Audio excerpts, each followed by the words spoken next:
Okay, consider this explainer an urgent, harrowing transmission. We're not just, looking at dry theory today. We're actually unpacking a warning, a direct warning brought back by a traveler who narrowly escaped a terrifying metaphysical metropolis known only as the City of Mirrors in the Mud. It's like a dark, gothic fable where the very architecture is literally fighting for your soul. So let's dive right into what they found. The Traveler's Core warning instantly throws us into this high-stakes survival situation, right? We aren't just talking about abstract philosophical ideas, we're talking about the survival of your individual psyche. Now, the absolute stillness of the frost, well, that sounds peaceful, doesn't it? But as our traveler warns us, that stillness is a trap. It's the silence of a cage designed to completely extinguish the fire of your imagination. Okay, let's dive into this. At the very heart of this dark city is a massive, fundamental dialectic. On one side, we have the Red Spectre. This is a passionate entity representing the spirit of becoming.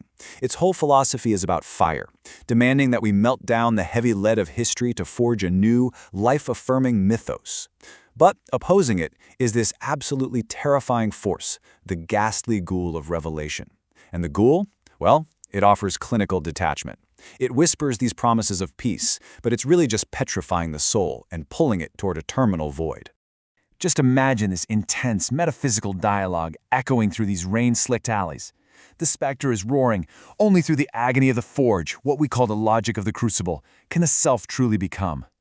But then the ghoul, acting as this massive monument of stagnation, whispers back with chilling logic. It says, "Why endure the fire? Just embrace the frost. Relinquish the struggle, and find eternal perfection in the silence." This is so much more than an argument. The friction between these two ideologies is literally tearing the fabric of their reality apart. Which brings us to Act 1, the agitation of the Crucible. Because of this massive philosophical collision, the highly ordered static environment of the city simply can't hold its shape. The perfect frozen symmetry of the mud and mirrors actually begins to boil. The ghoul desperately tries to maintain the dust of the old world, terminal decay and frozen logic, but the specter's influence triggers an alchemical storm. The fluid spirit of humanity starts to literally liquefy the heavy atmosphere, creating messy mischief exactly where there was once only rigid order. To fight back against this storm, the ghoul weaponizes something truly insidious, the Thanatos drive. It's essentially a death drive, a relentless psychological and metaphysical pull toward the end of all becoming.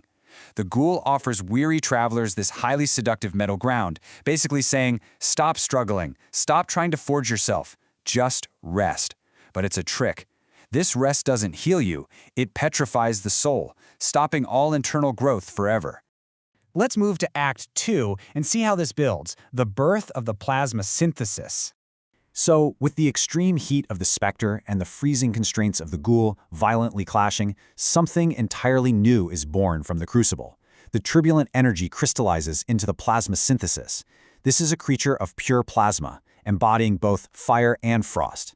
And what's fascinating here is that it actively rejects both extremes.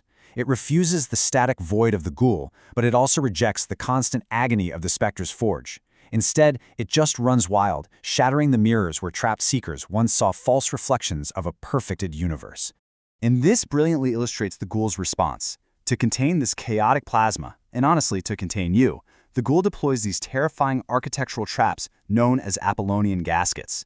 The ghoul uses the heavy, dull lead of history not to build things, but to anchor them. These gaskets are beautiful, symmetrical, and utterly cold structures of rigid logic. Their sole purpose? To suppress the psyche and bind your fluid spirit in place, all under the guise of providing order. But brute force isn't the ghoul's only weapon. It uses deception.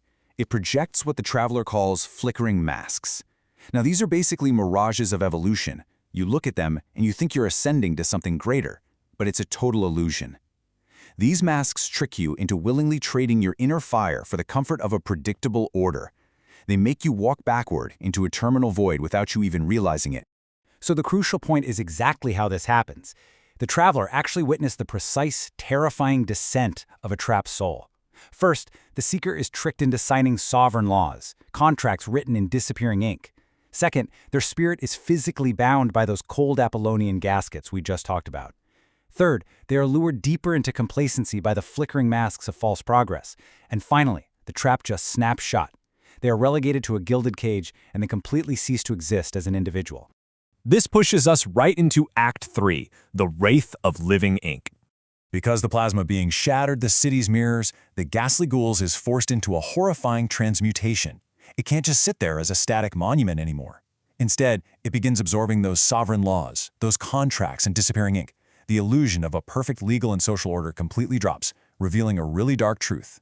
The foundation of this specific order relies entirely on the absolute erasure of the self. To fit into the gilded cage, you literally have to surrender what makes you human. The ghoul dissolves from a static statue into a spirit wraith of living ink.